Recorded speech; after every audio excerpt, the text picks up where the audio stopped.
sa utak ko that time na ako yung eldest, so parang ako dapat yung mag-work. Yung mga kapatid ko na, diba? Yung mga sobrang nakakaawa talaga. So, sobrang batang-bata pa. So, sila talaga yung motivation ko.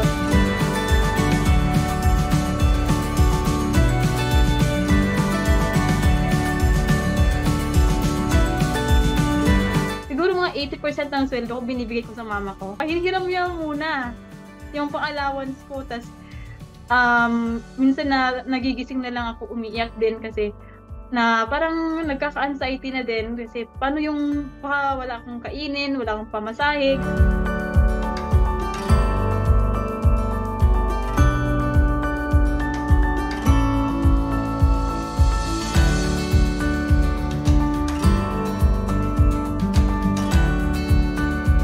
Almost like 80-100% binibigay niya talaga sa family niya. And ako, wala naman akong sinusuportahan kasi hindi naman ako panganay, and then so ako na lang yung tumutulong sa kanya.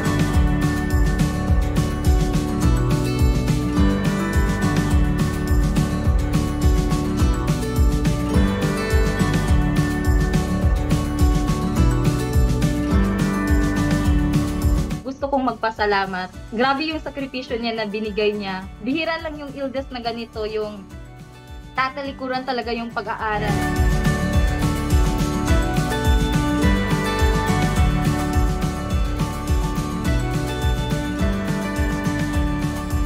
Parang mas nakafocus na din po ako sa self ko eh.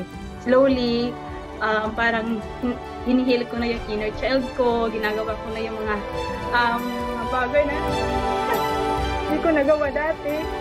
Yun. And then I'm also planning na i-pursue yung studies ko din.